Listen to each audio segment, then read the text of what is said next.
Passionnés et créateurs, bonjour à vous. On se retrouve aujourd'hui pour le test et la présentation du kit de calligraphie de chez Brother pour la Scan & Cut. N'oubliez pas que dans la barre d'informations qui se trouve juste en dessous de la vidéo, je vous mets le lien vers le questionnaire pour me soutenir dans mon projet. Donc c'est simplement de répondre à des questions, je ne vous en demande pas plus, mais ça me permettra de savoir ce que vous attendez ou non à propos de ma boutique. Je vais donc maintenant vous présenter ce qu'il y avait dans le kit et après comment l'utiliser aussi bien sur Canva Workspace que sur la Scan & Cut. Alors je précise que c'est un kit qui n'est compatible qu'avec les machines SDX, donc à l'heure actuelle la SDX 1000, 1200 et 2200. Et on va pouvoir un petit peu voir de quoi il en retourne, aussi bien sur l'ordinateur avec les motifs que sur la Scan & Cut. Pour commencer, je vais déjà vous dire ce qu'il y avait dans le kit. Comme tous les kits, il y a la notice, le mode d'emploi pour pouvoir l'utiliser, une carte et une enveloppe pour faire nos premiers tests, 3 stylos avec 2 mines, donc un bleu, un noir, un rouge, avec une mine de 2 mm et une mine de 3,5 mm. Donc A ou B. Le support d'outils pour le kit calligraphie, c'est-à-dire que c'est un petit peu le même principe que le support pour le stylo universel petit diamètre ou non d'ailleurs, sauf qu'il a la particularité d'avoir ici la possibilité d'enlever, enfin de descendre cette partie-là, qui nous permettra après de sortir notre stylo. On a un gabarit B, comme vous pouvez le voir ici, donc qui s'enlève en déverrouillant dessous. Donc on a juste à tourner, on déverrouille. Donc là, on a le B et de la même manière, ici, on a le A. Donc bien évidemment, ça paraît logique. A et B, comme écrit sur les stylos. Donc en fait, si vous prenez la mine A de 3,5 cm, vous mettez le petit support A. Si vous prenez la mine B de 2 mm, vous mettez le support B. Pour maintenant, je vais remettre le B. Je ne sais pas si vous allez pouvoir le voir, mais vous voyez, on peut soit mettre sur 2, soit mettre sur 1. Donc je n'ai pas encore compris, pour moi c'est l'inclinaison, donc je pense sincèrement que soit la machine selon le motif qu'on utilise va nous le conseiller, soit c'est au bon vouloir de la personne qui fait le modèle si elle veut une inclinaison plus prononcée ou non. Avec ceci, bien évidemment, était fournie une carte d'activation de motifs que je vous parlerai quand on sera sur l'ordinateur parce qu'il y a quelques petites choses à savoir tout de même. Et enfin, pour terminer, j'ai sur ma clé USB ce dont on va parler après, pareil, sur Canva Workspace parce qu'il y a, avec la mise à jour, ils ont rajouté une petite chose qui est assez intéressante d'avoir. Donc voilà, au niveau du kit, c'est tout ce dont nous avons besoin.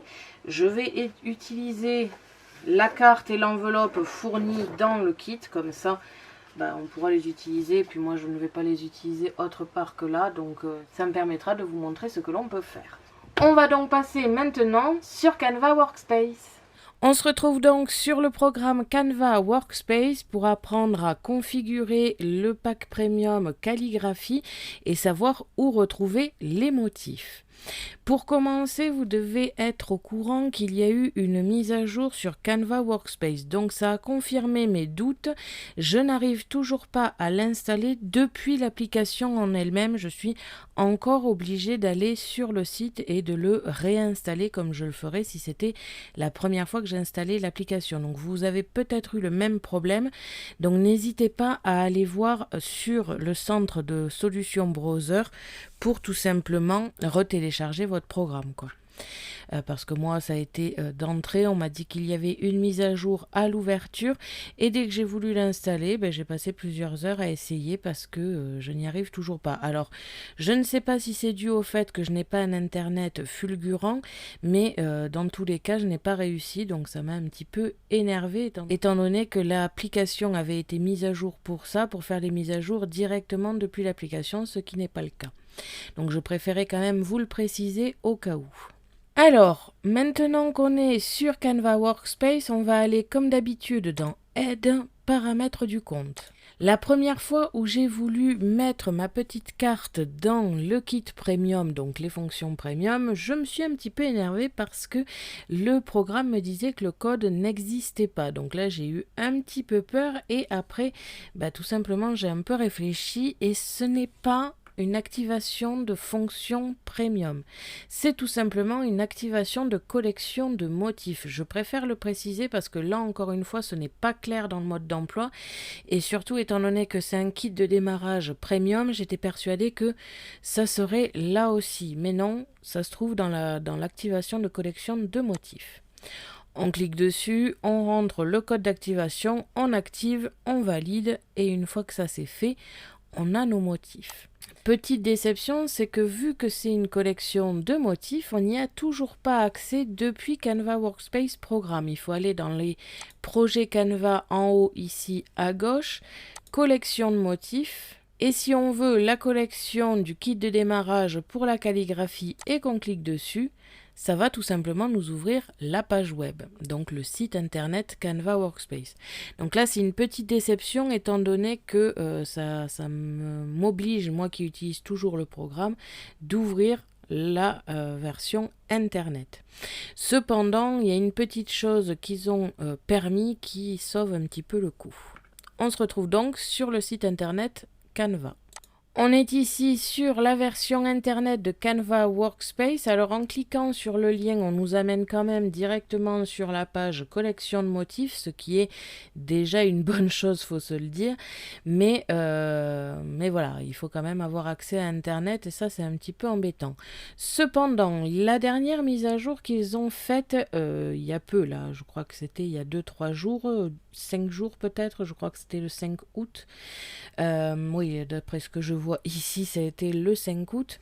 Ils ont mis une petite fonction qui sauve un petit peu la vie du coup pour ça. Il suffit de cliquer sur le kit de démarrage. Là, pour le coup, c'est la collection de motifs pour la calligraphie.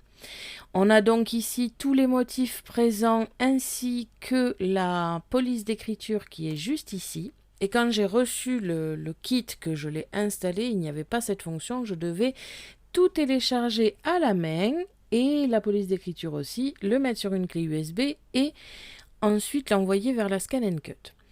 Pour le coup, ils ont un petit peu facilité le travail avec ce bouton ici et je pense que c'est disponible sur toutes les collections de motifs, pas que pour celui de la calligraphie. C'est télécharger tout le lot. Donc là, c'est très simple. On va télécharger tout le lot. Ça va nous donner un fichier zip. Donc il va falloir dézipper dans un dossier et ce dossier-là, le mettre sur la clé USB.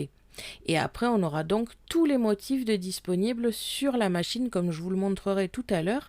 C'est vraiment bien fait du moment que la clé USB est branchée. Mais au moins, tous les motifs y sont et en un seul et même coup et pas tout télécharger un à un, tous les mettre sur la clé USB. Là-dessus, c'est vraiment une mise à jour qui m'a aidé. Après, d'ailleurs, en parlant de la mise à jour, c'est beaucoup de choses de kits que moi je n'ai pas personnellement. Par exemple, le kit de chargeur de rouleau, par exemple, a apparemment rajouté quelques petites fonctions sur Canva Workspace et sur la machine en elle-même, comme par exemple l'écheniillage. Alors sur la machine, ça n'a aucune importance, on peut le faire quel que soit le motif.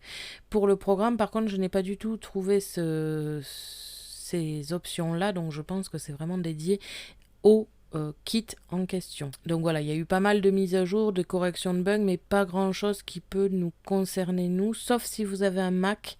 Apparemment pour les Mac, ils ont enfin mis l'aperçu en CWPRJ et FCM, ce qui est plutôt appréciable tout de même. Au niveau du kit de démarrage de la calligraphie, il vous suffit de cliquer là-dessus, de dézipper, de le mettre sur une clé USB et on va donc se retrouver sur un Scan & Cut parce que concrètement, il n'y a pas grand-chose à faire de plus parce qu'avec ce kit, alors c'est pour ça, comme je vous l'avais dit dans le haul, que je l'ai acheté moins cher, je l'ai accepté moins cher parce qu'en fait, il n'est pas très personnalisable. On ne peut pas faire nos propres motifs et le transformer en calligraphie. Tout est obligatoirement ici. La seule chose modifiable, c'est la police d'écriture qui est fournie avec. Mais voilà, c'est tout. C'est pas terrible là-dessus. Je pense qu'il doit y avoir la possibilité de faire nos propres motifs avec un simple trait. Parce que même si eux, ils ont mis un dessin épais pour le stylo, je pense qu'avec un simple trait, on doit pouvoir faire quelque chose, mais ce n'est pas encore tester, je veux le tester moi de mon côté, voir ce qui est possible de faire ou non, avant de vous dire des bêtises. Donc là pour l'instant tout ce que je sais c'est que c'est pas très personnalisable et que par exemple un motif pris sur Canva Workspace, le programme, ne peut pas être transformé au même titre que la perforation par exemple, où il y a en plus de couper et tracer, il y a perforer, ce qui nous change tout le motif en perforation. Il n'y a pas au même titre la calligraphie, c'est-à-dire de prendre n'importe quel motif et de dire calligraphie pour que ça nous fasse ce genre de trait là. Donc là-dessus c'est une petite déception, même si je m'y attendais, parce que forcément s'il est moins cher c'est qu'il y avait quelque chose qui différenciait des autres et je pense que c'est ça. Donc voilà, n'oubliez surtout pas que c'est une collection de motifs et que ce n'est pas un kit premium, et du coup au niveau de la carte d'activation de bien le mettre dans collection de motifs. Je sais que ça a l'air bête mais moi ça m'a un petit peu énervé le jour où j'ai reçu et que j'ai voulu l'installer pour le tester. C'était pas facile de comprendre que c'était une collection de motifs et non un kit premium comme à mon habitude. On va donc pouvoir passer sur la Scan & Cut. Donc voilà, j'ai allumé la machine, elle est encore sur la page d'accueil de présentation comme ici, juste pour que nous puissions discuter. Donc sur ma clé USB, j'ai bien mis ma collection de motifs, à savoir tout de même que avant, sans qu'on puisse tout télécharger d'un coup, il fallait mettre motif par motif sur la clé USB. Il n'y a aucun moyen à l'heure actuelle de l'envoyer directement sur la Scan & Cut comme on le ferait avec un autre motif. Il aurait fallu pour cela prendre le modèle sur Canva Workspace, le réimporter sur Canva Workspace pour l'envoyer. Donc c'est tout de même beaucoup plus rapide de directement mettre le motif sur la clé USB et d'utiliser la clé USB. À savoir qu'avec la SDX 1200, j'avais la même compatibilité avec la clé USB que j'utilisais avec la CM600. Ce qui est tout de même très rassurant, je n'ai pas passé une demi-heure à chercher une clé compatible. Je l'insère dans la machine et je vais pouvoir cliquer sur le bouton d'accueil. Le support se met en place et on arrive donc sur la page d'accueil de la Scan & Cut. Donc là, l'explication que je vais vous donner, de toute façon, elle sera valable pour quelle que soit la machine que vous avez, car comme je vous l'ai expliqué en début de vidéo, ce kit n'est compatible qu'avec les machines SDX. Donc je pense pas qu'il y ait grand chose qui change au niveau de l'interface, exactement comme les CM qui avaient la même interface, même si par exemple la CM900 a Internet, alors que la CM600 ne l'a pas. Donc il rajoutait une petite option que je n'avais pas moi de mon côté, mais par contre l'interface était la même. Donc une fois qu'on arrive ici, on a plusieurs solutions. Soit avant la mise à jour, on devait aller dans récupération de données sur la clé USB, retrouver le dossier dans lequel se trouvaient les fichiers calligraphie. Donc là, avec la mise à jour, j'ai maintenant ma collection, mais ça n'y était pas, c'était vraiment des dossiers. Soit maintenant, grâce à la mise à jour, vous allez à droite ici, vous avez chargeur de rouleau, embossage, et si vous refaites à droite une nouvelle fois, vous avez ma collection. Quand vous cliquez dessus, on va regarder, la machine va regarder sur votre clé USB quelle est la collection que vous avez. Donc si vous en avez plusieurs, vous aurez plusieurs icônes. Là en l'occurrence, moi je n'ai que le kit de calligraphie. Donc quand je clique dessus, j'ai tous les motifs qui se retrouvent ici sur ma Scan & Cut. Donc plus je descends, plus j'ai accès exactement au même motif que j'ai accès sur Canva Workspace en ligne. Et à la toute fin se trouve la police d'écriture. Donc je vais essayer de faire un modèle pour la carte et l'enveloppe. Donc pour cela je vais utiliser une bordure d'angle que j'ai vue ici. Je ne sais pas si vous allez bien le voir. Je vais essayer de vous zoomer sur l'écran. Donc je ne sais pas si vous le voyez. Donc je vais aussi zoomer ici. Mais voilà, on a l'angle ici et ici. Donc je vais utiliser ce modèle pour la carte. Donc je fais OK.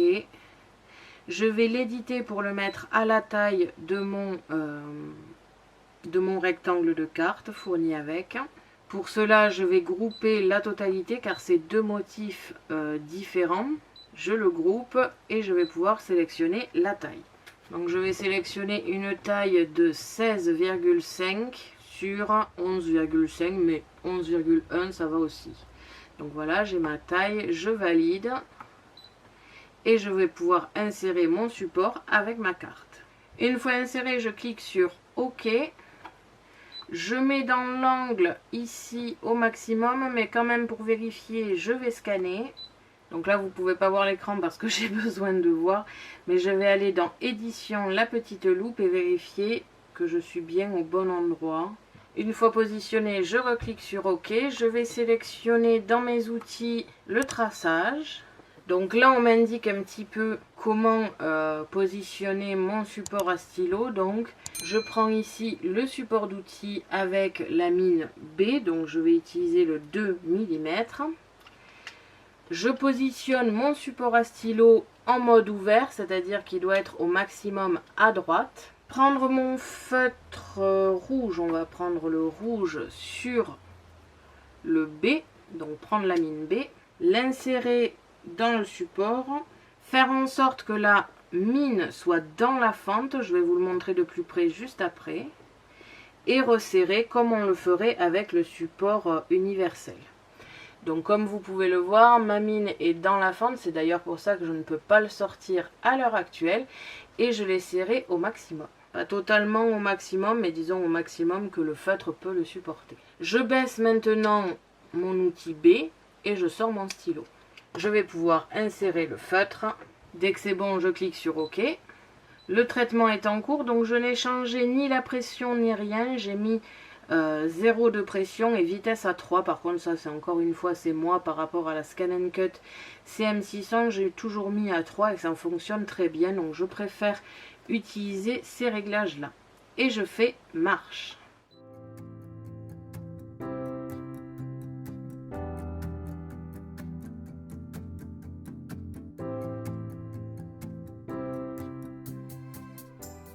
Comme vous pouvez le voir, ça m'a fait mon écriture. Je vais pouvoir sortir le stylo rouge et remettre le bouchon. Donc je réouvre entièrement mon support, j'enlève le stylo et je remets le bouchon. Je clique sur OK et je vais mettre une petite écriture personnalisée avec la police d'écriture pour la calligraphie. Pour cela, je reviens au menu, je reviens dans ma collection.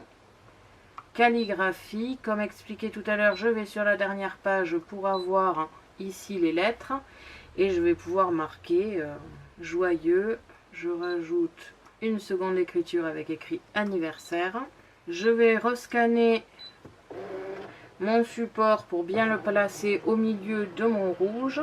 Je vais diminuer mes deux écritures et essayer de les centrer ensemble. Je vais les grouper et redimensionner le tout. J'essaye de centrer un maximum. J'appuie sur OK. Encore une fois OK. Je resélectionne le traçage. Une nouvelle fois, on me demande donc l'échelle recommandée 1. Donc sur le petit 1. Donc ça c'est l'échelle recommandée. Après je pense sincèrement que on peut mettre ce que l'on veut. Là par exemple on me conseillait le 1. J'ai mis le 2. Et c'est juste plus incliné, donc ça fait un effet différent, mais après ça c'est vous qui le décidez. Donc là je vais mettre le 1 pour vous montrer. Prendre le stylo noir toujours sur le B, parce que sinon j'ai bien peur que ça fasse un peu gros. Je vais essayer de vous le faire ici. Donc on glisse le stylo, on le met dans la fente et on resserre un maximum. Alors on fait bien attention de verrouiller les petits picots qu'il y a de chaque côté, parce que moi ça m'est arrivé que d'ici ce soit verrouillé mais pas derrière et ça bouge en plein milieu. Donc ça m'arrive aussi avec le support à stylo universel. Donc vous pensez bien à appuyer et à un peu tourner pour faire rentrer les picots de chaque côté. Quand c'est fait, je déverrouille, je positionne le support à stylo et je clique sur OK. Et je peux mettre en marche.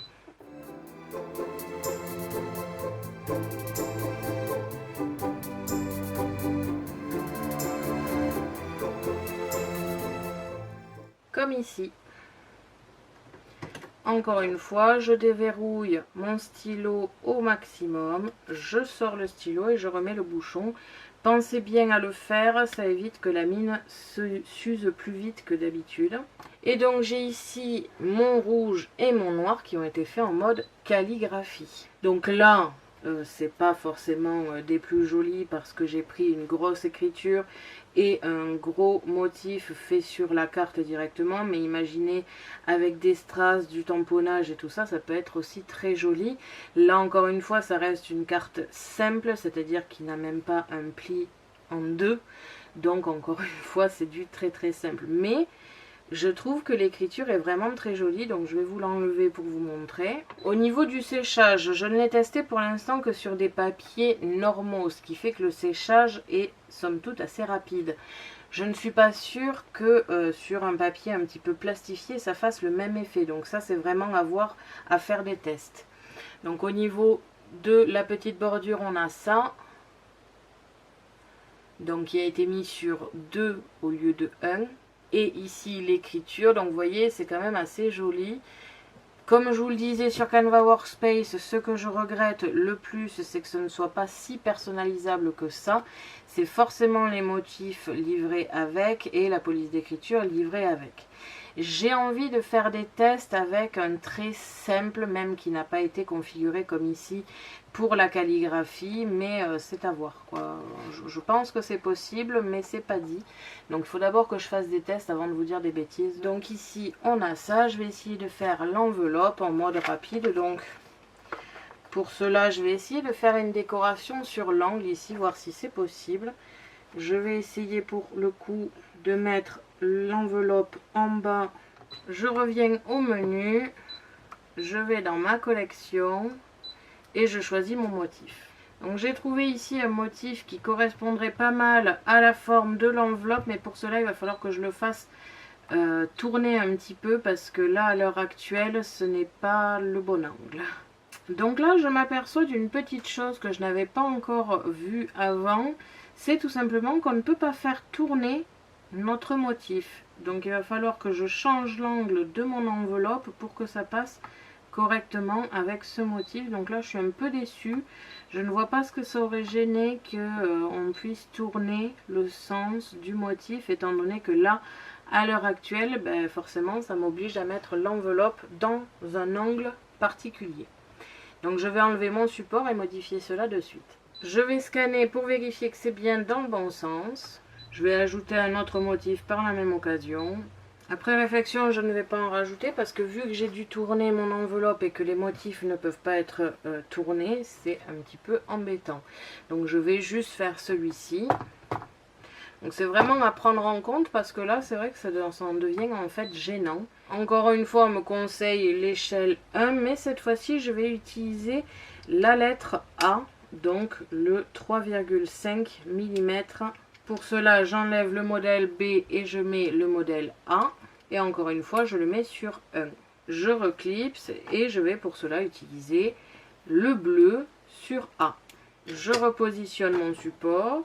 Donc vous pouvez le voir, le A est de cette épaisseur, donc c'est quand même assez épais, alors que le B, c'est celui-ci.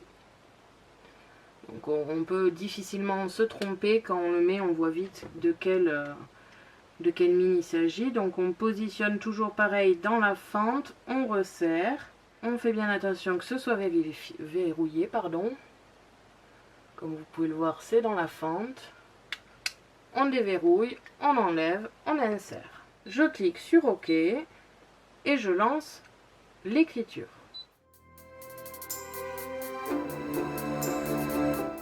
Et voilà, c'est terminé. On n'oublie pas, on déverrouille au maximum, on enlève, on rebouche. Je sais que je me répète là-dessus, mais c'est vraiment très important de toujours reboucher dès que l'écriture est terminée. Comme ça, vous n'oubliez pas, parce que des fois, on va le laisser dans le support, on va faire autre chose en se disant ça va durer 2 secondes, et finalement, ça ne dure pas 2 secondes. Et la mine peut sécher, peut s'abîmer, donc ça serait vraiment dommage parce que je pense pas qu'il soit donné non plus au niveau du prix, donc vaut mieux les économiser un maximum dès qu'on a fini. Même si finalement 3 secondes plus tard on refait une écriture, il y a de fortes chances que ce soit pas la même mine, que ce soit pas la même couleur, donc dans tous les cas on rebouche. Maintenant que l'écriture a été faite, je vais pouvoir sortir mon support. On obtient donc ce résultat avec la mine à 3,5, ce qui est épais mais très joli. Alors là, je le vois à la caméra, je n'ai pas forcément bien centré par rapport à l'enveloppe. Donc ça, c'est vrai que c'est un petit peu dommage. On ne peut pas forcément bien le placer. Et surtout, vraiment, c'est trop dommage que l'angle ne soit pas disponible. Parce que si j'avais pu faire tourner finalement mon motif, j'aurais été sûre de bien le placer. Parce que ça aurait été plus simple de le placer droit qu'en diagonale. Donc ça c'est un petit défaut que j'y trouve là aujourd'hui d'ailleurs. Et là on a la mine à 2 mm, donc la B avec une écriture de la police d'écriture et un motif. Donc je pense que selon le motif, on va vous conseiller plus ou moins l'échelle 1 ou 2. Après, c'est à vous de juger. Comme je vous ai dit, sur le motif rouge ici, j'ai mis un 2 au lieu d'un 1 qui était conseillé. Et je trouve pas que ce soit moche non plus, donc je pense vraiment que ça va dépendre du résultat que vous voulez obtenir. Donc voilà au niveau du test d'aujourd'hui du kit calligraphie que l'on peut retrouver, enfin moi je l'ai acheté du moins, sur Creative Découpe, je crois pour 50 € ou un truc comme ça. Franchement, pour être sincère, j'aime beaucoup mais j'aurais pas mis plus. Je vais maintenant passer à la conclusion, voir ce que j'en ai pensé et quels sont les bons et les mauvais côtés de ce kit. Les bons côtés, pour être honnête, c'est qu'il n'y a que très peu d'accessoires obligatoires pour ce kit. Vous avez juste besoin des stylos ici et du support. À savoir que les supports ici, vous n'aurez pas à les changer, enfin à moins que vous fassiez vraiment pas attention à vos affaires, sinon c'est très facile. Ils se déclipsent, donc pour le nettoyage c'est très facile aussi. Et au niveau de la solidité, enfin c'est du plastique, mais à l'heure actuelle je n'ai eu aucun problème avec aucun des outils. Même ma lame, mon support de lame de la CM600 est toujours vivant, on va dire. Je n'ai eu qu'à changer la lame en question, sinon le plastique est très résistant, donc vraiment je ne pense pas qu'il y aura de problème de ce côté là. Donc cette partie vous n'aurez pas besoin de la racheter. Là il y a les feutres, donc comme je vous ai dit il y a un kit de feutres qui est disponible je crois sur Creative Découpe avec des feutres de plusieurs couleurs, donc d'autres feutres, ce qui peut être utile pour le coup si les feutres sèchent ou à force de les utiliser forcément il n'y aura plus d'encre dedans. Donc oui, là il y aura les feutres à racheter, mais sinon c'est la seule chose dont vous aurez besoin. Le papier, il accepte tous les papiers, je l'ai testé sur des papiers que mon frère m'a ramené d'imprimerie, aussi bien que sur des papiers Action, ça fonctionne, hein, c'est écrire, donc ça ne pose aucun souci. Donc vraiment la seule chose que vous aurez peut-être à racheter, alors en plus ou moins de temps, je ne sais pas, je pense que ça va dépendre beaucoup de l'utilisation que vous en avez. Plus vous les utiliserez, moins il y aura d'encre, moins vous les utiliserez et plus ça pourra sécher. Donc je pense que c'est un juste milieu entre les deux. Donc voilà, il n'y a vraiment que ça à racheter. Donc ça c'est un très gros point. Le second bon point, c'est quand même que ça fait esthétiquement très joli. Comme je vous le montre ici, le joyeux anniversaire est vraiment très joli. Enfin moi je suis très fan de calligraphie, donc c'est quelque chose que j'aime particulièrement. Et ici l'enveloppe c'est très joli aussi. L'avantage c'est qu'on n'a quand même pas besoin de se prendre la tête, ce qui est plutôt sympathique, même si moi j'aime pratiquer la calligraphie, c'est tout de même confort d'avoir quelque chose qui le fait à votre place. Donc ça c'est vraiment les gros points forts de ce kit. Pour moi il y a quand même quelques défauts. La première et pour moi le plus gros défaut au vu de mon utilisation de la Scan & Cut, c'est le manque de personnalisation. Comme je vous ai dit, je vais essayer de faire avec un simple trait comme par exemple les motifs pour l'embossage linéaire et tout ça. Je vais essayer ces motifs là, mais je ne suis pas sûre du résultat du tout. Le manque de personnalisation, si ça ne fonctionne pas bien, si ça ne fait pas un joli effet, ça va beaucoup me bloquer avec ce kit parce que c'est vrai que j'ai envie de pouvoir tout personnaliser de A à Z et d'avoir mes propres motifs. Le second mauvais point que j'ai découvert aujourd'hui, c'est tout simplement de ne pas pouvoir tourner les formes comme on le souhaite sur la machine. Tous les motifs ont la possibilité de tourner de 90, 45, enfin d'un degré précis. Je n'ai pas réussi à le faire avec les motifs de la collection, donc ça c'est un très mauvais point pour moi. Parce qu'encore une fois, j'ai été obligée d'organiser ma feuille par rapport au motif comme il a été pensé. En conclusion, c'est un bon kit. Si vous aimez la calligraphie, si vous aimez cet effet-là, si vous ne faites pas vos propres motifs ou très peu, franchement foncez, c'est un très bon kit. Il n'y a pas beaucoup de motifs prévus, par contre vous pouvez en acheter d'autres bien évidemment. Mais les motifs prévus et la police d'écriture avec la possibilité de personnaliser, c'est pas trop mal. Donc voilà, après ça dépend beaucoup de votre utilisation. Donc après, c'est à vous de faire votre propre choix. Sinon, niveau résultat, je trouve que c'est là et que c'est très joli. Je n'ai pas eu de problème de stylo qui n'écrit pas ou toutes les mines fonctionnent, je les ai vérifiées. Les stylos sont très jolis au niveau du rendu couleur. Au niveau de... Enfin, ça ne bave pas, ça ne marque pas. Je vois que ça ne marque que très peu sur l'envers de l'enveloppe qui n'est pas non plus très épaisse. Donc c'est vraiment de la bonne qualité, ça je ne reviens pas là-dessus. Je l'utiliserai parce que j'aime beaucoup, mais pas autant que je le ferai par exemple avec le kit de perforation. Et voilà, la vidéo de présentation test du kit de calligraphie est terminée.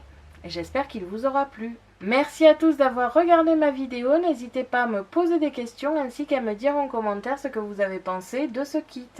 Je vous invite à me suivre sur mon blog ainsi que mes réseaux sociaux que vous pouvez retrouver dans la description de la vidéo.